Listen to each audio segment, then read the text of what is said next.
In October 2019, Kawasaki announced the all-new Kawasaki KRX 1000 in front of dealers, media members, and others at a California convention hall.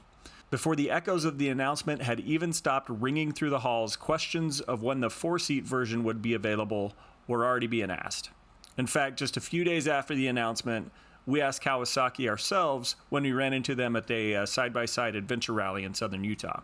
The answer we were given was delivered as though he may have said it a time or two over his decades-long career with Kawasaki. What he said was, "We're always listening to what the consumers are saying." We half expected him to follow that up with a wink-wink or an affirmative grin, but not this time. Fast forward 2.5 years later, and through an R&D process that I'm sure was slowed by the whole COVID mess, along with the supply chain environment that has been nothing short of a nightmare, and we finally have what many people were asking for: the 2023 Kawasaki KRX 4. When you're up against the wall and you cannot fall, so go off, go off, go off, go off, so go off, go off, go off, go off. When you're running out of luck, need to get unstuck, so go off. When you're up against the wall and you cannot fall, so go off, go off, go off.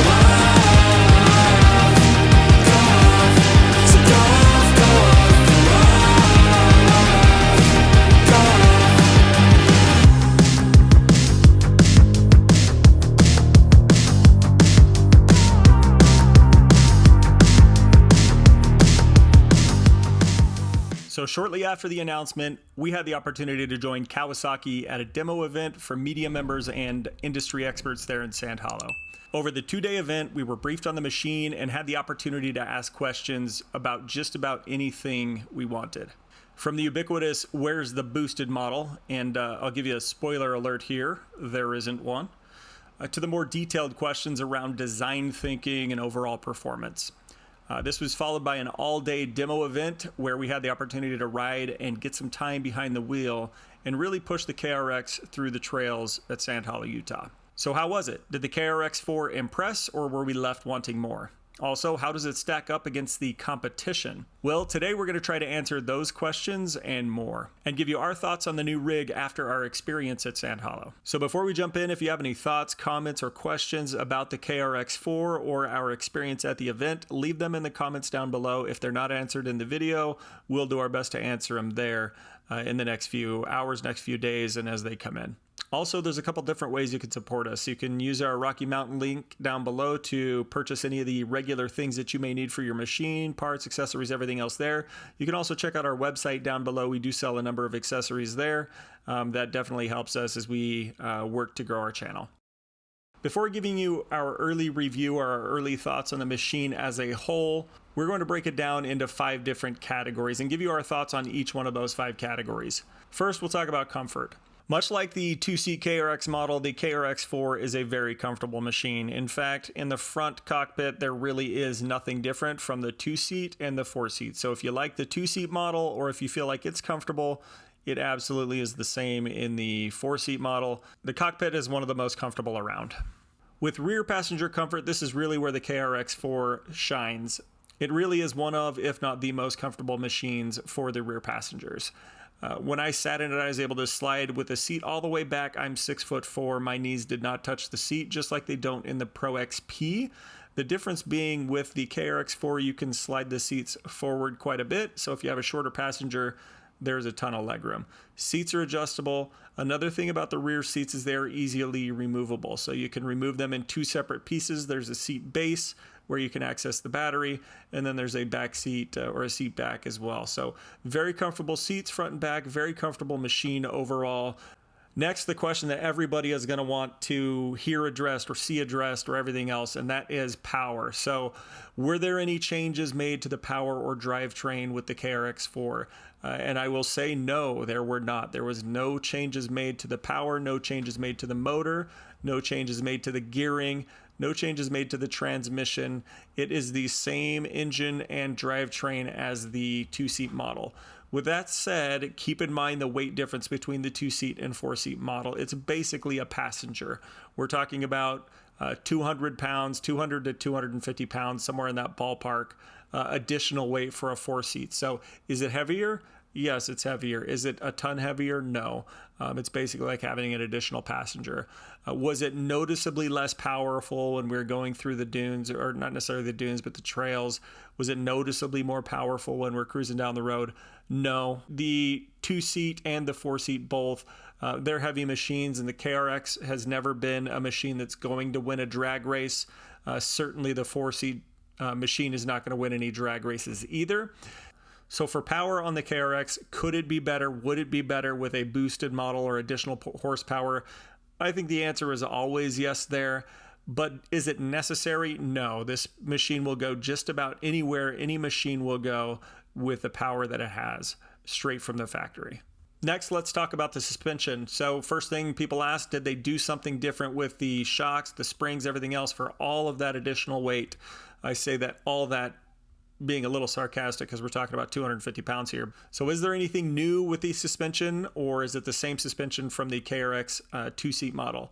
The answer is the only change to the suspension is springs. So it's sprung for the extra weight. Everything else is the same as you're going to get from the KRX two-seat models. The machines that we rode in were absolutely impressive. So the only models that they had there for us to demo were the ES models. So both of them had electronic suspension. We had the ES model and the ES Special Edition model. One benefit of these ES models that doesn't get talked about much is Kawasaki's ES models come with internal bypass shocks from Fox, not the kind of standard shocks that you get from Fox. So they are internal bypass shocks in addition to being electronically controlled.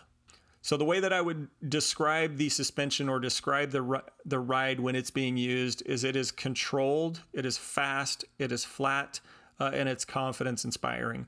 There were sections that we were hitting when we were on the demo where we were doing 65 miles an hour on rough, I wouldn't call it whooped road, but real rough road doing 65 miles an hour. We were hitting whoop sections at 45, 50 miles an hour, good whoops.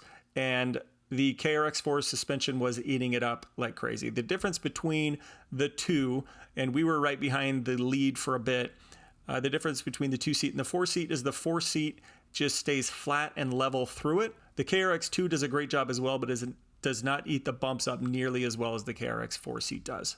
So something to address with the suspension. So with the two-seat model, there was a shock knock straight from the factory. In other words, when you hit bumps, if you had the suspension clickers turned all the way down, you hit bumps and you hear the springs basically banging together or banging against the slider on the shocks. So did they do anything to address the shock knock? The answer is no. And I guess I'll give you a quick little explanation on that. They are aware, Kawasaki is aware that there is a noticeable noise when the suspensions drop to full droop and then come back together. There is a noticeable noise and they're aware of it. They looked at adding some of the aftermarket things that you see on the market, like silent crossover rings to reduce the noise.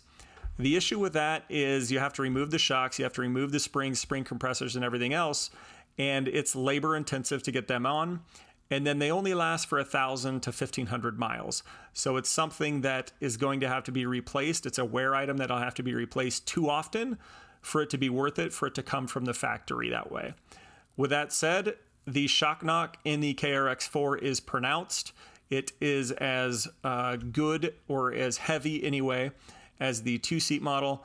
It's relatively easily fixed. With the sport suspension or the electronic suspension, if you put it in firm mode, you will notice that it won't do it very often. If you have it in comfort mode or super soft pillow plush and you hit some stuff pretty fast, you're going to hear the shocks knocking around. Easy fix for me. If it was me and I had this rig, I would put some silent crossover rings on it immediately just to quiet down the ride. So how does the KRX stack up against the competition just in general?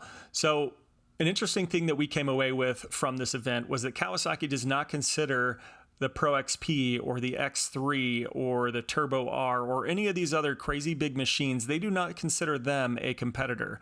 They're not going after that market.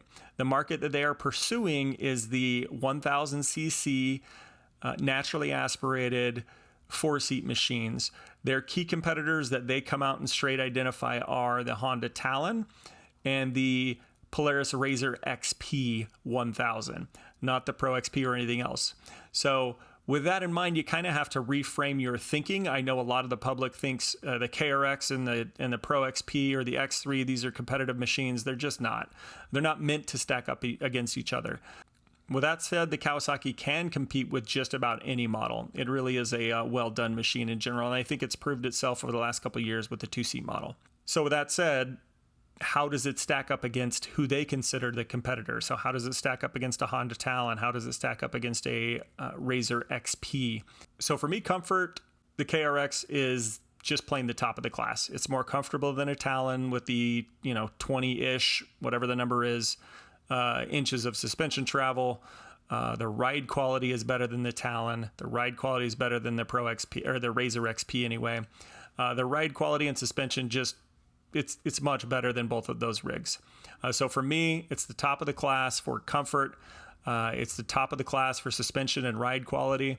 For fit and finish, it's near the top of the class as well. They do a great job of putting it together. The only complaint that I have is on the 2-seat model at the top of the doors, you have the little area where your arm can get pinched in the plastic there, where there's a seam at the top of the doors. To me, that sounds like an easy fix to eliminate that cheap feeling at the top of the door.